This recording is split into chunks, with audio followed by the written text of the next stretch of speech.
अस्सलामुअलैकुम, वेलकम है आप सभी का इस नई वीडियो में। तो आज का ये वीडियो आपके लिए बहुत ही ज़्यादा इंपॉर्टेंट रहने वाला है। आज इस वीडियो में मैं आपके साथ CUET UG 2025 सेशन के बारे में बात करने वाला हूँ।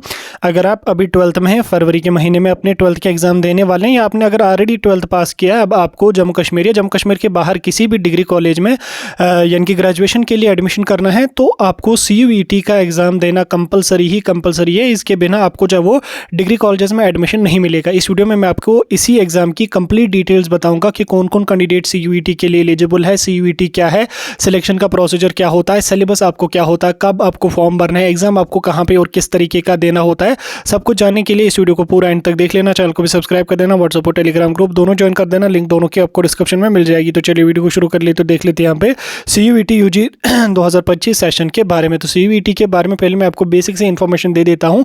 आप में से काफ़ी सारे बच्चों को पता भी होगा, लेकिन जो फ्रेशर्स हैं उनको पता नहीं होगा। CUET बोले तो central university common entrance test या सेंट्रल यूनिवर्सिटी एंट्रेंस टेस्ट या कॉमन यूनिवर्सिटी एंट्रेंस टेस्ट के नाम से इसको जाना जाता है। ये entrance test new education policy 2020 के अंदर, यानी कि जब न्यू एजुकेशन पॉलिसी 2020 को पूरे ऑल ओवर इंडिया में जो है इंप्लीमेंट किया गया था, उसी के बाद इस एग्जाम को कंपलसरी रखा गया था कि डिग्री कॉलेजेस में जिस जिस बच्चे को एडमिशन लेना है, उस बच्चे को पहले CUET का एग्जाम क्वालिफाई करना पड़ेगा। जो बच्चा एग्जाम क्वालिफाई कर लेगा, उसी को जो है वो डिग्री कॉलेजेस में ग्रेजुएशन के लिए, सिंपल ग्रेजुएशन के लिए एडमिशन यहाँ पे मिलेगा। ठीक, आपको समझ आ गया ये एग्जाम किसके लिए होता है। ये आपके जो डिग्री कॉलेजेस हैं, चाहे आपको कॉलेज है वो जम्मू कश्मीर में है या जम्मू कश्मीर के बाहर किसी भी स्टेट, किसी भी यूनियन टेरिटरी में है, तो आपको ये एग्जाम देना कंपलसरी है। इसके बिना आपका एडमिशन नहीं मिल सकता है। सिवाय आपका जो प्रोफेशनल होता है, जैसे नर्सिंग है, फार्मेसी है, इंजीनियरिंग वगैरह है, उसके लिए अपना अलग एग्जाम होता है। लेकिन जो सिंपल ग्रेजुएशन होती है, उसके लिए आपको ये वाला एग्जाम देना कंपलसरी होता है। इसका एलिजिबिलिटी के क्राइटेरिया की अगर मैं बात करूँ, तो कैंडिडेट जो वो इंडिया की किसी भी स्टेट, किसी भी यूनियन टेरिटरी का रेजिडेंट होना चाहिए। उसके बाद बाज़ाब्ता डोमिसाइल सर्टिफिकेट होनी चाहिए, 12th पास कैंडिडेट होना चाहिए। और जो बच्चे अभी 12th का एग्जाम में अपीयर हो जाएंगे, वो बच्चे भी एलिजिबल हैं, यानी कि 12th उसने दिया हुआ हो या उसने जो है वो 12th ऑलरेडी पास किया हुआ हो। ठीक, मार्क्स का कोई ऐसा क्राइटेरिया नहीं है, 12th आपका पास होना चाहिए। सिंपल बस आपका ये एलिजिबिलिटी क्राइटेरिया है। फिर आपने किसी भी ब्रांच, किसी भी स्ट्रीम से 12th पास किया है, तो उसका कोई भी इशू यहाँ पे नहीं है। ठीक, आगे आपको एलिजिबिलिटी का क्राइटेरिया भी समझ। अब देखो, अगर आप में से कोई बच्चा जिसको डिग्री कॉलेजेस में एडमिशन लेना है, सिंपल ग्रेजुएशन उसको करनी है, BA करना है, BSc करना है, BCom करना है, ऑनर्स किसी सब्जेक्ट में करना है, तो उसको ये वाला एग्जाम पहले क्वालिफाई करना कंपलसरी रहेगा। ठीक, इस एग्जाम की अगर मैं बात करूं, ये एग्जाम पूरे ऑल ओवर इंडिया की लेवल पे कंडक्ट होता है। जैसे नीट हमारा इंडिया लेवल पे कंडक्ट होता है, सेम उसी तरह से हमारा CUET का भी एग्जाम इंडिया लेवल पे कंडक्ट होता है। NTA यानी कि नेशनल टेस्टिंग एजेंसी जो है वो इस एग्जाम को कंडक्ट करती है, और NTA ही इसके फॉर्म वगैरह रिलीज करती है। NTA ही इसका जो है वो एग्जाम वगैरह, रिटर्न एग्जाम वगैरह सारा का सारा जो होता है वो NTA ही कंडक्ट करती है। याद रखना, ये पूरे ऑल ओवर इंडिया लेवल पे एग्जाम होता है। ऐसा नहीं है कि ये आपके कॉलेजेस वाले एग्जाम कंडक्ट करेंगे या जम्मू कश्मीर की एडमिनिस्ट्रेशन इस एग्जाम को कंडक्ट करेगी, नहीं। ये इंडिया लेवल पे एग्जाम होता है और नेशनल लेवल का ये एंट्रेंस आप लोगों को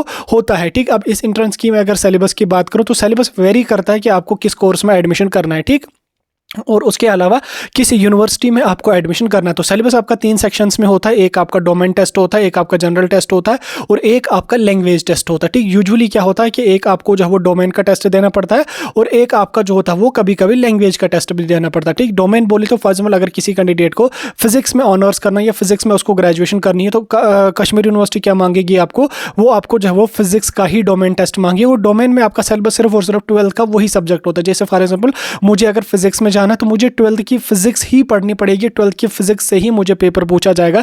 ये अच्छी बात है इसमें, क्योंकि टाइम उतना होता नहीं है बच्चों के पास। अगर जो वो बच्चे मार्च के महीने में एग्जाम देंगे, अप्रैल के महीने में जब उनका रिजल्ट आ जाएगा, उतना टाइम नहीं है उनके पास कि वो पुराना जो वो 11th का या बाकी बुक्स को कवर करेंगे। इसलिए उन्होंने जो वो सिर्फ और सिर्फ 12th का ही यहाँ पे रखा है। ठीक, उसके बाद जो वो कुछ सब्जेक्ट्स में आपको डोमेन, इसका लैंग्वेज का भी मांगेंगे, लैंग्वेज का अलग सिलेबस होता है, और कुछ के लिए आप लोगों का जो वो जनरल टेस्ट भी मांगा जाता है। लेकिन जनरल टेस्ट डोमेन तो आप कवर कर ही लोगे, उतना उसमें मसला नहीं होता है। डोमेन जो आपका मेजर है, वो आपका जो वो 12th की वही सब्जेक्ट यहाँ पे रहेगी। ऐसा नहीं है कि आपको फिजिक्स का अगर ग्रेजुएशन करनी है, फिजिक्स आपको जो फिर केमिस्ट्री का पेपर लिया जाएगा, नहीं, ऐसा कुछ भी नहीं है।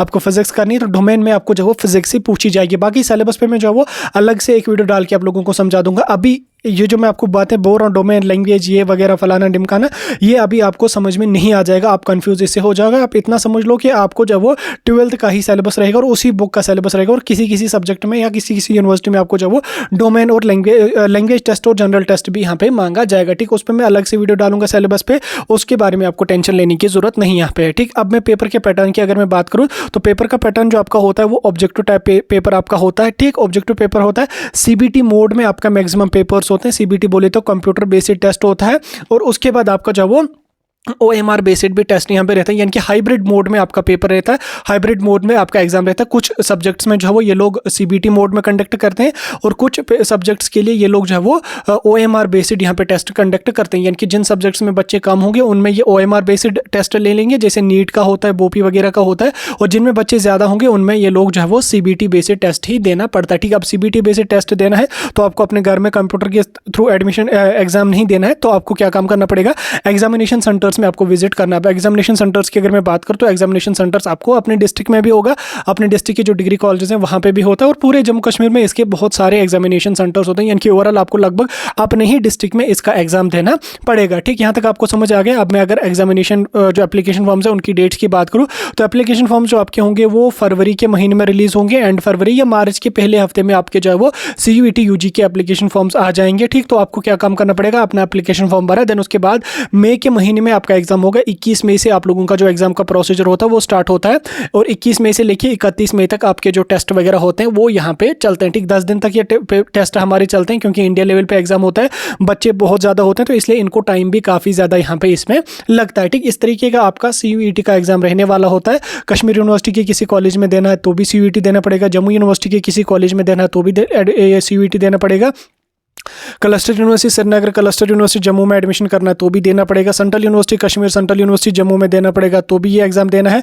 किसी भी डीम्ड यूनिवर्सिटी या किसी भी जो है वो ऑटोनोमस कॉलेज जैसे GDC बारामूला है या बाबा गुलाम शाह बादशाह यूनिवर्सिटी है, तो इनमें भी आपको CUET का एडमिशन देना, CUET का एग्जाम देना कंपलसरी। याद रखना, अगर आपको BSc नर्सिंग, B.Pharm या B.Tech वगैरह करना है या GNM वगैरह करना है, उसके लिए आपको CUET जम्मू कश्मीर में देने की जरूरत नहीं है, उसके लिए बोपी या बाकी का जो भी प्रोसीजर होता है वो अलग यहाँ पे होता है। आई होप अभी आपको CUET के बारे में डिटेल्ड इन्फॉर्मेशन मिल गई होगी। स्टिल अगर कोई डाउट है मुझे कमेंट सेक्शन में आप पूछ सकते हैं।